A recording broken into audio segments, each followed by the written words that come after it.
Viva, está na companhia do Biosfera. Será que vale a pena plantar milho geneticamente modificado em Portugal? Este ano há mais 23% da área agrícola nacional cultivada com milho OGM.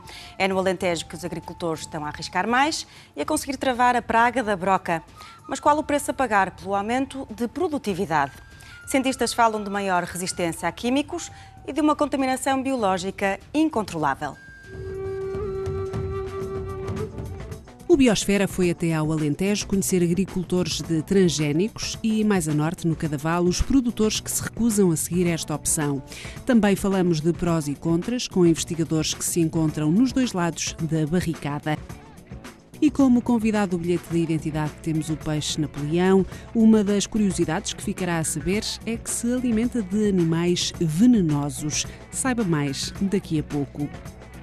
Fomos aprender como se cria um charco, descubra como pode trazer mais biodiversidade ao seu jardim ou à sua horta e ainda as escolhas do Biolivros, as notícias da semana e os índices da qualidade ambiental das cidades. Bons motivos para ficar os próximos minutos na companhia mais verde da televisão portuguesa, o Biosfera. As companhias de seguros não estão dispostas a segurar as culturas de transgénicos. Dizem que o risco é demasiado elevado. No entanto, há vários agricultores a experimentar a tecnologia. Só no Alentejo, a área plantada aumentou 34%. Este é um dos novos campos de milho geneticamente modificado do Alentejo. Em 2012, as culturas ocupam 6.000 hectares. Os OGM estão a criar raízes na região. Eu comecei no ano de 2006. E uma das razões por que escolhi semear o milho BT foi porque o milho BT é resistente a uma praga do milho, a um inseto que é, nos Estados Unidos até lhe chamam os insetos caterpillars, são de tal maneira invasores da planta, causam um prejuízo de tal maneira grande ao agricultor que o agricultor só tem uma solução: ou utiliza um inseticida, e portanto tem que utilizar um produto químico, ou então utiliza esta tecnologia que hoje em dia está ao dispor dela. O milho OGM mata a larva que se introduz no caule da planta e se alimenta da maçaroca. Como qualquer outra planta transgénica, resulta do cruzamento de genes de organismos diferentes.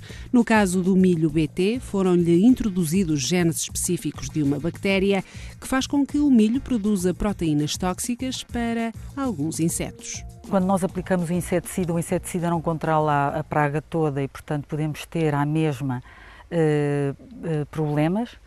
Com o milho BT, nós não temos, o milho nunca entra em stress, nem nunca entra em sofrimento. E depois, por outro lado, nos ataques tardios, ou seja, na maçaroca, o que eu noto é que eu tenho muito menos presença de fungos, porque quando a lagarta atacava, fazia uma ferida na maçaroca e isso era um substrato muitíssimo atraente para a instalação de fungos. O que é que acontece depois? Quais são as consequências que podem acontecer? Muitos desses fungos produzem micotoxinas. Micotoxinas essas que podem criar desconforto e problemas nos animais que se vão alimentar desse milho, dessa ração. E, portanto, eu deixei de ter esse problema. E o milho, a produção é uma produção que tem mais qualidade. A broca do milho chega a causar quebras de produção de 50%. Por isso, Gabriela Cruz e os colegas agricultores do Alentejo têm tido ganhos extraordinários com os OGM. Mas, segundo os céticos dos transgénicos, o sucesso de uns agricultores vai ser a desgraça de outros. O milho transgénico mata os insetos. Quando é feita a pulverização, também mata os insetos, não é? Pelo menos em certas fases do ciclo de vida do milho. As pulverizações são feitas apenas algumas vezes ao longo do tempo de crescimento do milho. Quando o milho é transgénico, o inseticida está lá o tempo todo. E o que é que acontece? Isso está nos livros, ninguém põe em causa que é isso mesmo que acontece, é inevitável. É que os insetos vão se tornar resistentes por causa de estar ali permanentemente expostos ao inseticida. Aparecem insetos resistentes, o que é que isso significa? Significa que os agricultores convencionais, as suas pulverizações, vão começar a não conseguir controlar insetos. porque eles vêm das produções transgénicas já resistentes, porque ali a pressão seletiva é muito maior, isso está muito bem estudado em ecologia e agronomia. E, portanto, vão ter de usar inseticidas mais tóxicos, em maiores concentrações, mais caros, vão ter de gastar mais dinheiro, vão ter de usar coisas que fazem pior ao ambiente, fazem pior ao alimento e, portanto, fazem pior a nós. Nos Estados Unidos, as culturas de OGM já estão a braços com fenómenos de resistência. O milho e a soja mais comuns têm um gene, o Roundup Ready, que tolera aplicações fortes de um herbicida sem que este afete a produção. Mas o que vários documentários dão conta é que as ervas daninhas estão a resistir ao glifosato, forçando os agricultores a usar mais químicos que prejudicam as culturas. You probably don't know about this yet over in Europe, but Monsanto actually was granted a patent on tank mixing. It's just the process of mixing chemicals together. They know that we're going to have these problems. Ainda assim, alguns agricultores portugueses juntam-se a outras vozes na Europa e querem que este OGM seja autorizado nos 27 Estados-membros.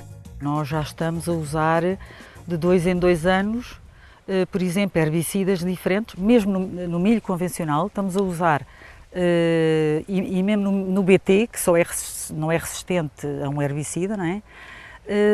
Nós já começamos a ter, não se pode dizer que sejam resistências ainda, mas são tolerâncias, o que quer dizer que eu cada vez tenho que usar doses maiores. A resistência não é exclusiva dos OGMs, ou das variedades geneticamente modificadas. Portanto, a resistência é comum na natureza e é fruto da evolução pela seleção natural, não é? Portanto, todos os dias nós temos novas raças de fungos, todos os dias nós temos infestantes que adquirem algumas resistências, gradualmente vão adquirindo resistências pela aplicação de produtos químicos, nomeadamente herbicidas, não é?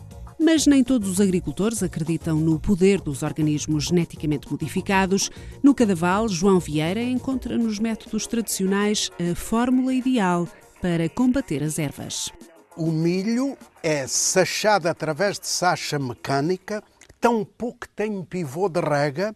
O meu milho cria-se sem rega, apenas preservando a umidade da terra através de um processo antiguíssimo de sacha do milho, porque a sacha mecânica elimina as ervas e não deixa a terra gretar. É também ao conhecimento tradicional que vai buscar a solução para a broca. Aqui não tenho preocupações com a broca. Acontece ter um pé de milho ou outro destruído com a broca, isso é-me indiferente. Poderão haver zonas onde se pratica uma agricultura industrializada que isso possa, de algum modo, ter problemas maiores, mas exatamente porque não são respeitadas as rotações de culturas para evitar precisamente que os ovos que lá ficam de um ano para o outro continuem a germinar e a provocar esse problema. Por exemplo, este ano, aonde tive milho o ano passado, semeei trigo. Eu não tenho problema de broca. É claro que eu não trabalho à escala industrial. Eu trabalho na escala de um médio agricultor. O milho geneticamente modificado representa ainda muito pouco de todo o milho plantado no país. Ainda assim, os cientistas da plataforma Transgénicos Fora acreditam que Portugal está a precipitar-se. A primeira coisa que qualquer pessoa tem de ter noção é que estas manipulações genéticas que se fazem nas plantas são irreversíveis. Ou seja, a partir do momento em que nós alteramos aquela planta, já não há como voltar atrás. E, ao contrário de outros tipos de poluição, como a poluição química, esta poluição biológica espalha-se, multiplica-se. Ou seja, se nós colocamos estas plantas geneticamente modificadas no ambiente, esses transgenes, essas alterações genéticas, podem depois passar para outras plantas, podem passar para outros sítios, podem multiplicar-se no ambiente de tal forma que, se nós entretanto descobrirmos que afinal havia ali um problema, nós não conseguiremos nunca ir recolher as plantas todas. Há 20 anos que os transgénicos estão a ser avaliados na União Europeia. Em 1998, o milho MON 810 foi aprovado para cultivo. É o único com esta autorização, mas há muitos transgénicos em fase de testes. O sistema europeu de aprovações tem uma grande perversidade.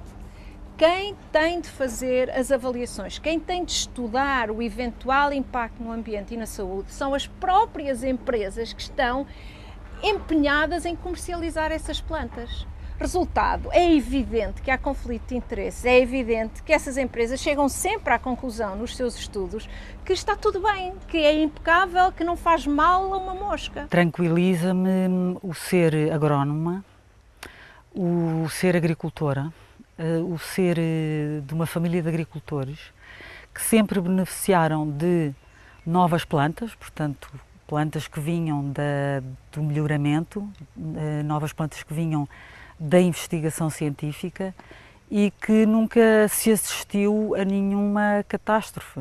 Inclusive, nós, em Portugal, semeamos uma planta que foi criada pelo homem, que é o tritical, que é um cruzamento do trigo com o centeio, e não houve nenhuma repercussão negativa nos ecossistemas. Portanto, oferece-me alguma segurança que uma EFSA, a Autoridade da Segurança Alimentar da Europa, e que me diz que posso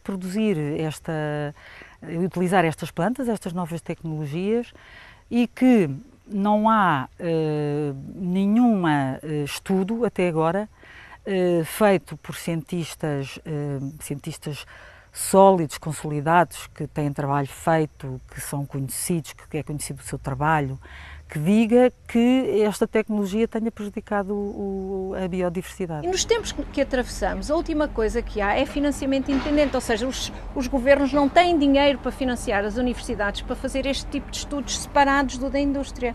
Portanto, na prática, o que é que nós temos? Temos OGM, temos organismos geneticamente modificados, sobre os quais se sabe muito pouco.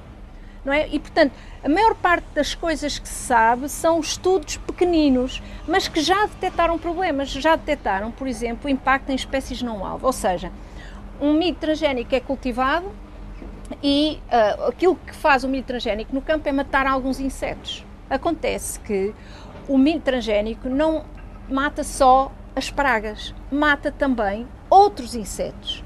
Insetos úteis, insetos que, quando desaparecem, provocam depois a explosão de terceiras pragas. Há vários anos que os cientistas da plataforma querem avaliar o impacto das culturas OGM em Portugal, mas o governo tem omitido a localização específica das explorações agrícolas. A legislação prevê, e o Supremo Tribunal Administrativo já frisou, que os locais de cultivo de milho transgénico sejam divulgados ao público.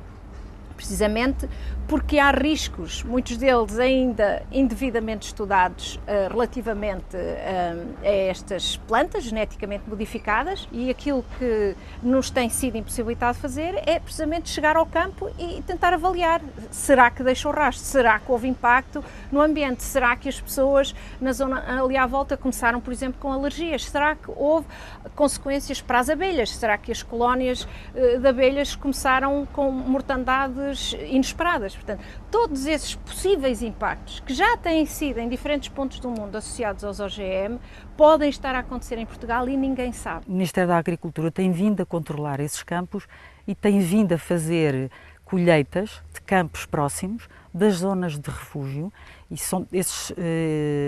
esses dados estão publicados numa coisa que se chama relatório de acompanhamento, que é feito todos os anos, e o que o Ministério tem observado é que existe uma transferência mínima de pólen para os milhos mais próximos, e, portanto, muitas das vezes os agricultores que têm uma seara de milho perto da nossa não é suficientemente perto para poder haver, daquilo que se tem observado, para poder haver essa contaminação.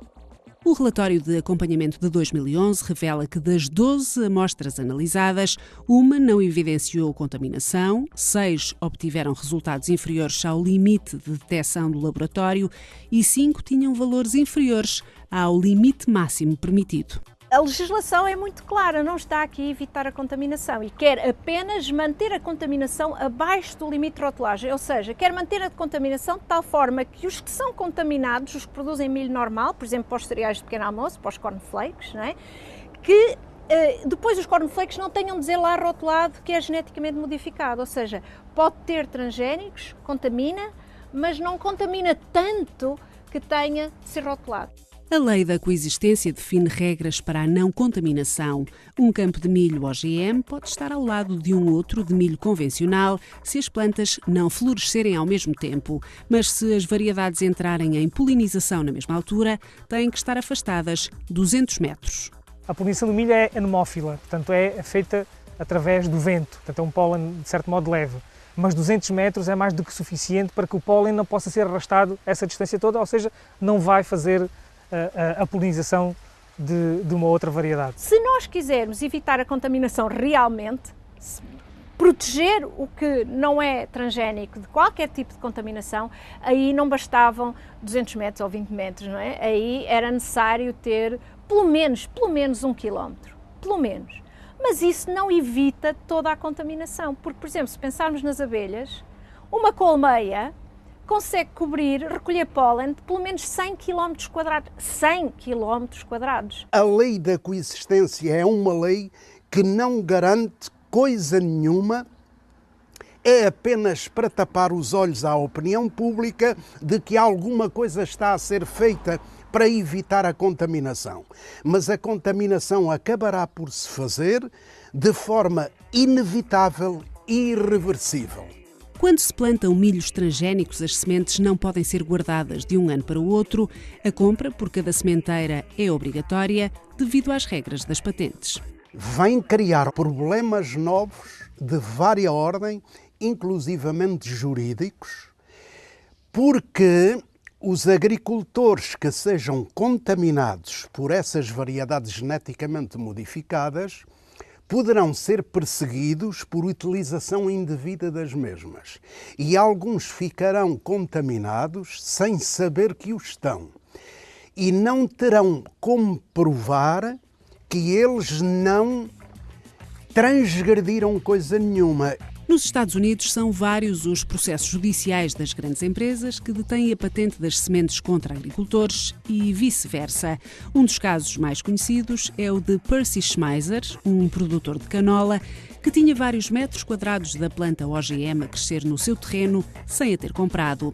A Monsanto acusou-o de roubo, ele argumentou ser uma contaminação com origem nos campos dos vizinhos. No fim, o tribunal decidiu a favor da empresa, obrigando Schmeiser a pagar milhares de dólares pelo uso das sementes.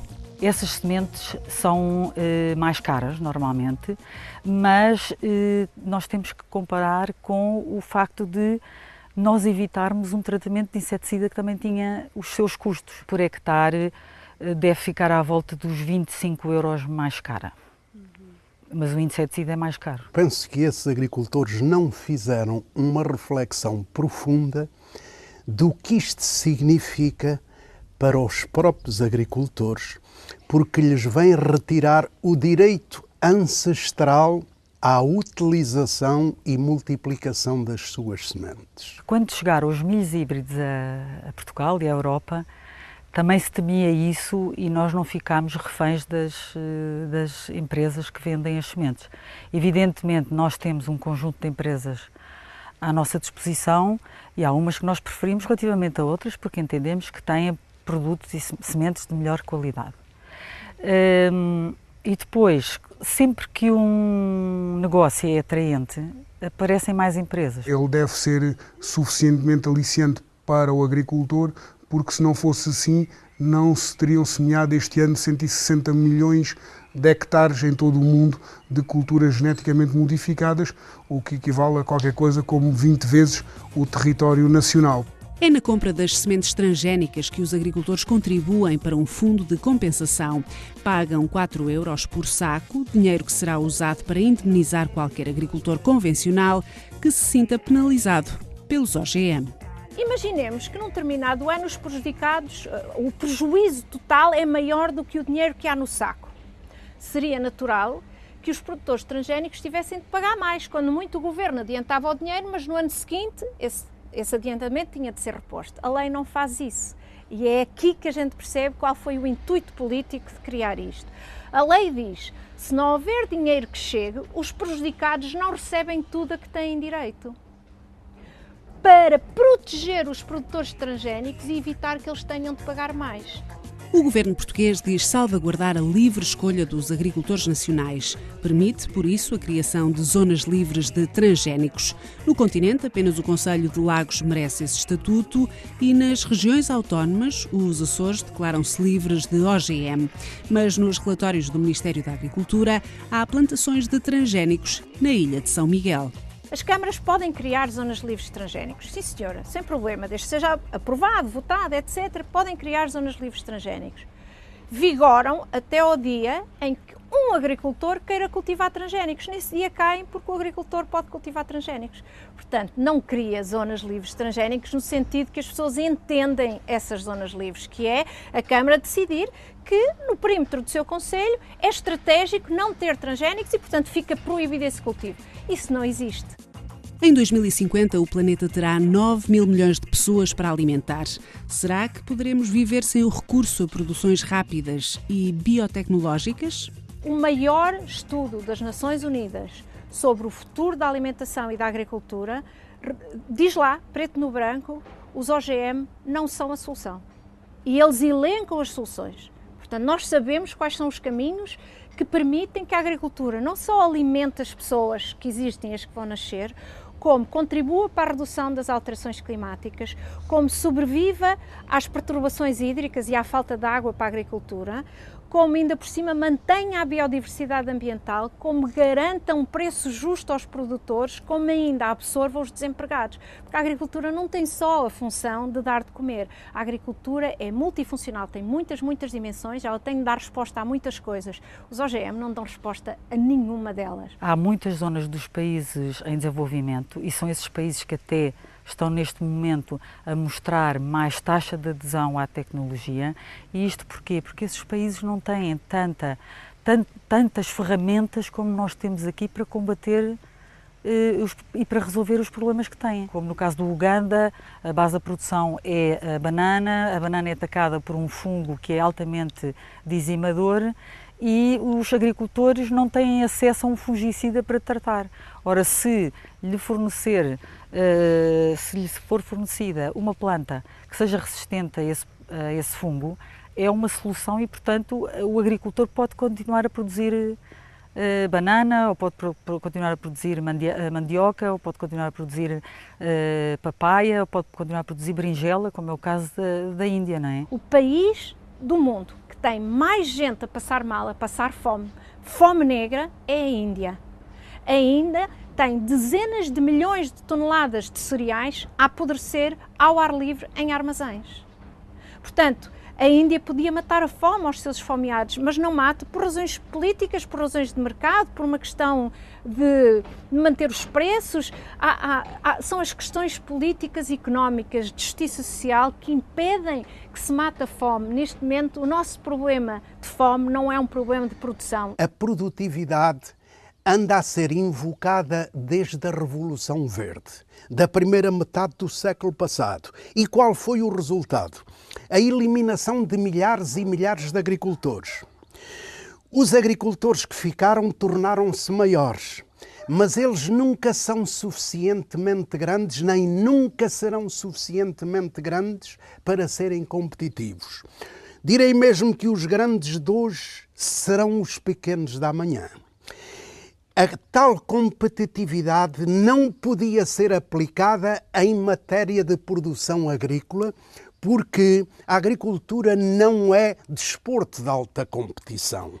A agricultura tem a função de produzir alimentos de qualidade e em quantidade suficiente. Estamos de acordo que é preciso produzir mais, mas não de qualquer maneira, nem com o caminho que as coisas estão a levar. É que afinal produz-se mais, mas ganha-se cada vez menos. Então produzimos mais para quê e para quem?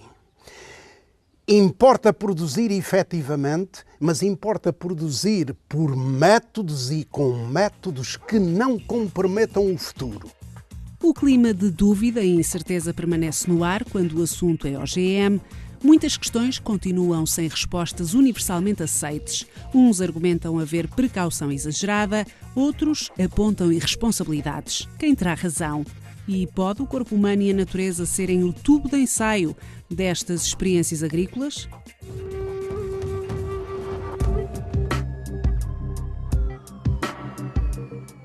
Um estudo recentemente publicado detectou ADN das plantas transgénicas no leite e tecidos de cabras. Tal como muitos outros animais de produção, as cabras alimentam-se de rações feitas a partir de milho e soja OGM. Levantam-se assim mais dúvidas sobre a possibilidade de passagem de ADN transgénico através da alimentação. Um particular estudo de um milho que está neste momento no mercado português, que está em circulação, está autorizado em termos comerciais, em que houve 40 parâmetros, ou seja, 40 variáveis que eram estudadas nos animais de laboratório, em que os animais que comeram esse milho transgénico tinham esses 40 parâmetros alterados, diferentes dos que comeram o milho normal. Portanto, uma coisa nós podemos tirar daqui: comer transgénicos e comer alimentos convencionais não é a mesma coisa, são diferentes. Não estou aqui a dizer que causam cancro ou alguma coisa desse género. O que eu estou a dizer é que são alimentos diferentes, têm características diferentes, induzem respostas diferentes. Fala-se muito de que o consumo deste tipo de alimentos pode nos provocar problemas graves a nível do nosso organismo, inclusivamente até os genes que são introduzidos nestas plantas poderem introduzir-se dentro do nosso genoma, mas isso, a hipótese disso acontecer é como se um meteorito agora caísse aqui em cima da minha cabeça, não é? Portanto, isso, praticamente não existe essa possibilidade. Não há nenhuma investigação científica no mundo que consiga responder a essa pergunta. Nós sabemos, por exemplo, com a doença das vacas loucas, nós sabemos que aquilo que os animais comem pode ter impacto em nós, portanto, o facto de serem os animais a comerem não nós não é garantia nenhuma, não é? E, portanto, não há nenhuma investigação que diga que aquilo que os animais comem de transgénico nos é seguro.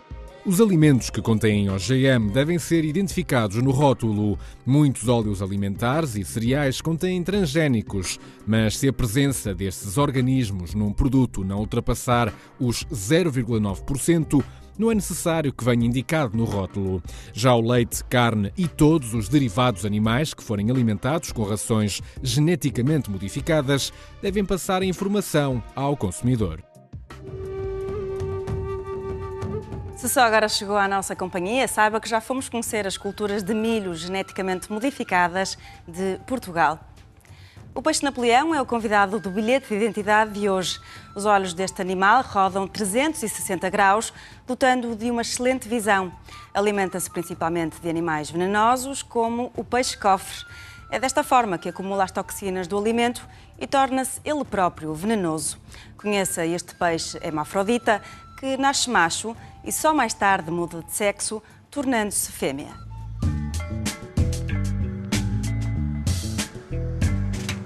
O peixe Napoleão pertence à família dos bodiões, mas por poder atingir 2,30 metros e pesar quase 200 quilos, é o maior dos bodiões. É de facto um peixe fantástico pelas suas cores e pelas dimensões que pode atingir. Vive nos recifes de coral do Indo-Pacífico e alimenta-se de peixes, crustáceos e moluscos. É uma espécie em perigo, e em perigo porque de facto a sua carne é muito apreciada, o que faz com que sofra de pesca excessiva. No mercado asiático, por exemplo, dizem que os lábios, ele tem os lábios muito carnudos, são afrodisíacos, e isso faz com que realmente seja pescado em grandes quantidades, o que ponha em perigo as populações e por isso é uma espécie ameaçada.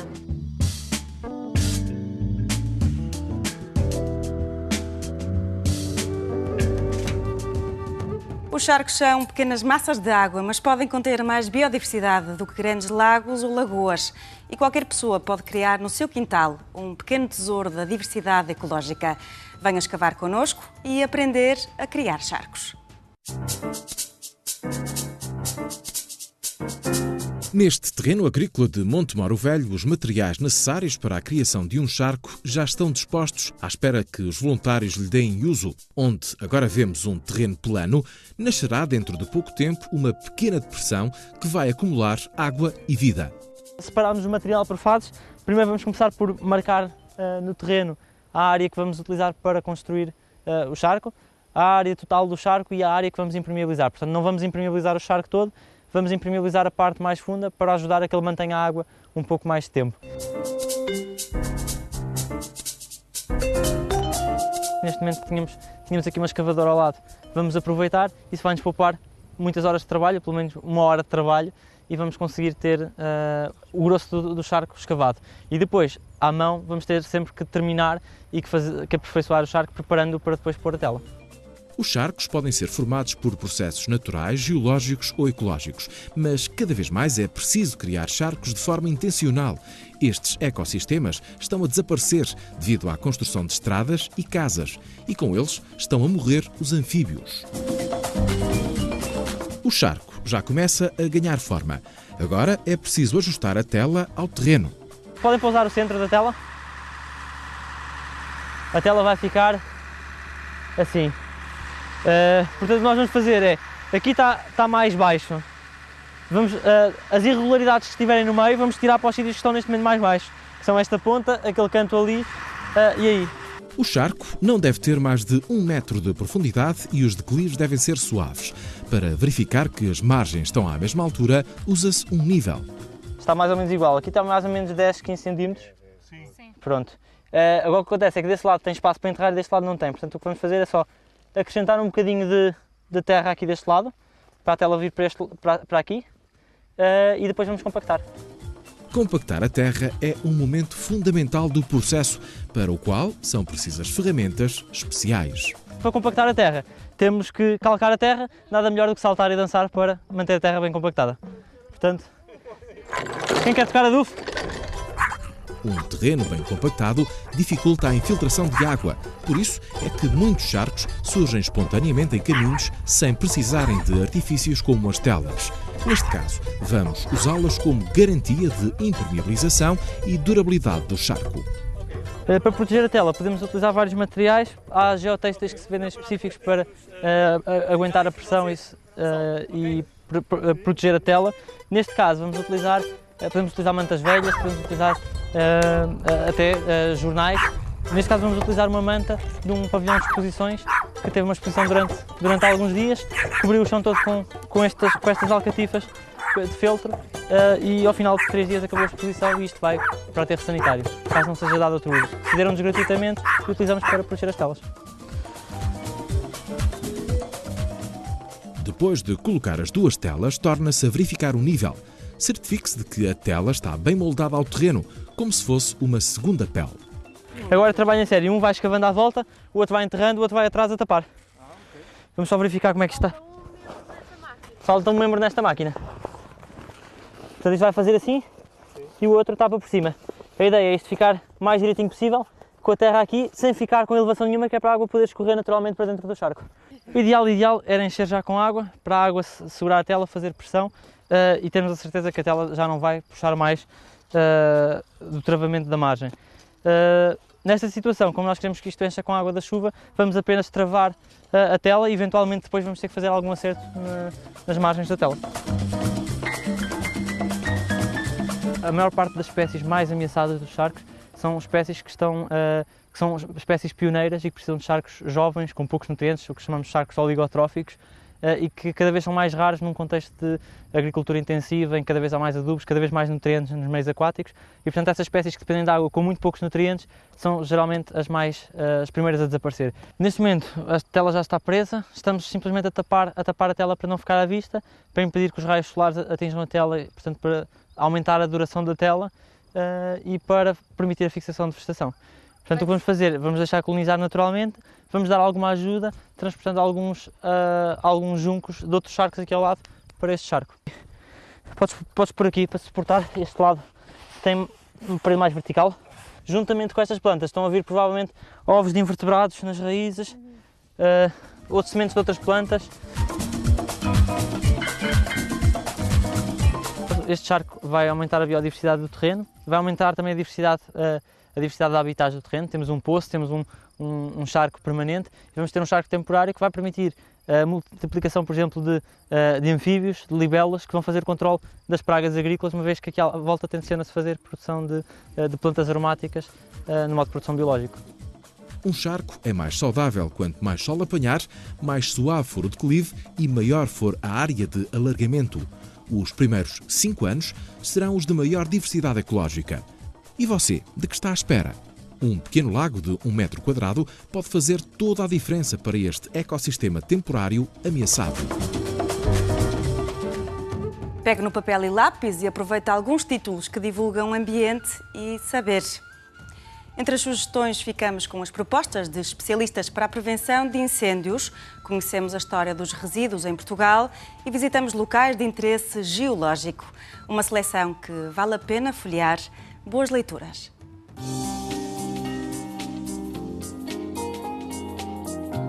A dimensão social dos incêndios florestais para uma gestão integrada e sustentável é um trabalho com evidente utilidade e oportunidade. Um estudo fundamentado que culmina em propostas execuíveis para integrar a sociedade rural na resolução preventiva deste flagelo.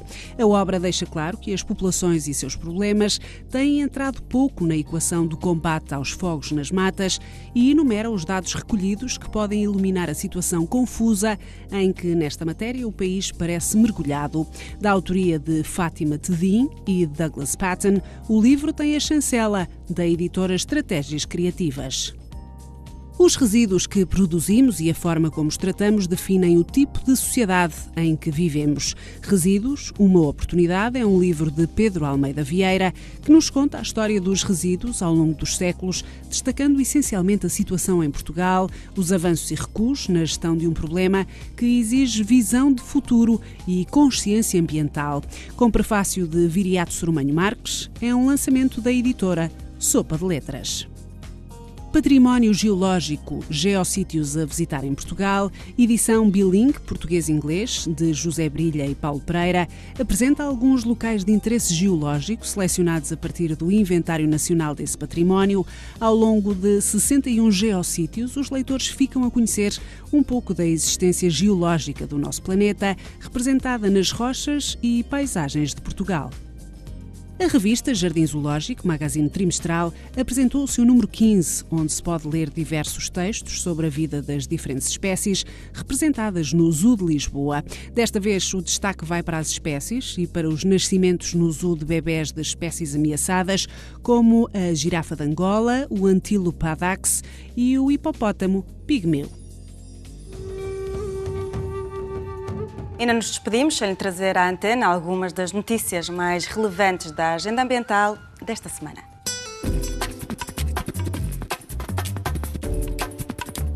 As emissões de gases causadores do efeito estufa, lançadas por 15 dos 27 países que integram a União Europeia, caíram 2,5% em 2011, após uma alta de 2,4% em 2010, segundo a Agência Europeia do Ambiente. Apesar do aumento do consumo de carvão, um inverno menos rígido contribuiu para que as famílias utilizassem menos os aquecedores e reduzissem o consumo de gás natural.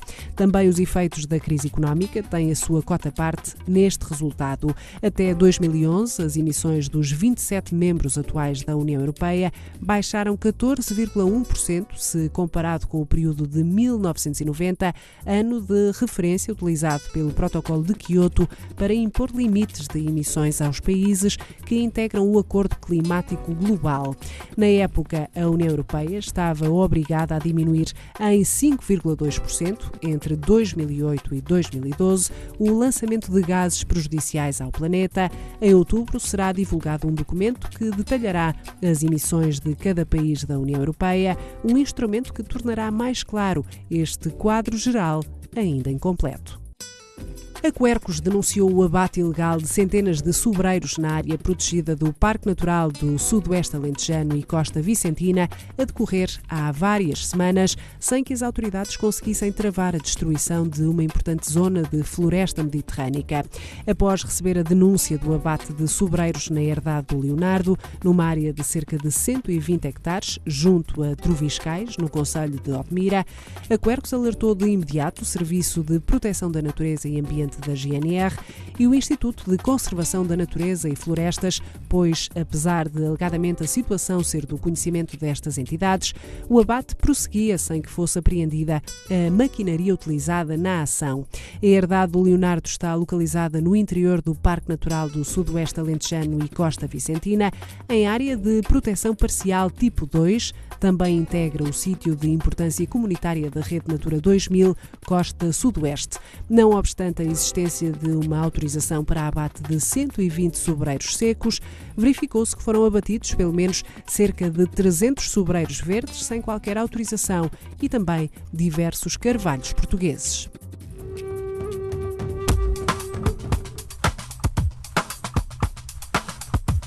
E agora os bioíndices. Começamos com a habitual análise da qualidade do ar nas duas principais cidades do país durante a semana de 6 a 12 de setembro. Tanto em Lisboa como no Porto, o índice médio foi bom. O ozono e as PM10, as partículas finas ou inaláveis, marcaram presença durante toda a semana e as condições meteorológicas foram desfavoráveis à dispersão de contaminantes. Ora, para o índice de vento e umidade relativa, 33 km por hora foi a velocidade atingida em Faro. Em Lisboa chegou aos 30 e no Porto não ultrapassou os 26 km por hora. A percentagem média de umidade relativa foi maior na Invicta, 78%. Na capital e em Faro atingiu os 72%. Estas medições ocorreram durante a semana de 6 a 12 de setembro. Terminamos com a pluviosidade registada no mês de agosto em Portugal continental. Foi no Algarve e no Sul que precipitou menos, apenas 3 milímetros. No centro, a precipitação foi mais elevada, com 15 milímetros. Foi no Norte que se registou o valor de pluviosidade mais alto, 34 milímetros.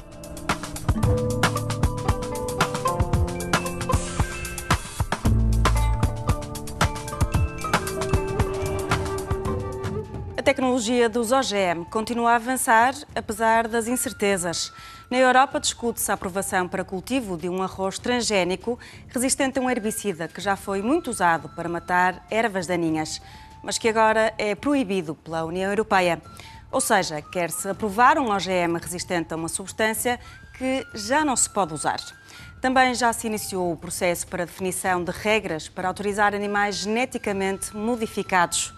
Podemos dizer que a ficção científica está a tornar-se realidade. Contamos consigo para a semana em mais um programa Bioativo. E agora as sugestões de agenda. Curso de Ilustração Científica nos dias 28 a 30 de setembro em Lisboa. Saiba mais informação consultando o site www.escolademar.pt. Um outro curso, este de iniciação à identificação morfológica e acústica de quirópteros, acontece em Lagos nos dias 6 e 7 de outubro. Os Montes de Encanto continuam a arranjar bons motivos para permanecer junto da natureza. A sugestão vai para a Rota do Veado e do Lobo Ibérico nos dias 22 e 23 de setembro, no Montezinho. E a sugestão final vai para a Jornada Internacional de Coberturas Ajardinadas Lisboa 2012, a 24 de outubro. Saiba mais clicando em www.landlab.pt. E assim nos despedimos, marcando o encontro aqui na próxima semana para mais um programa Biopositivo.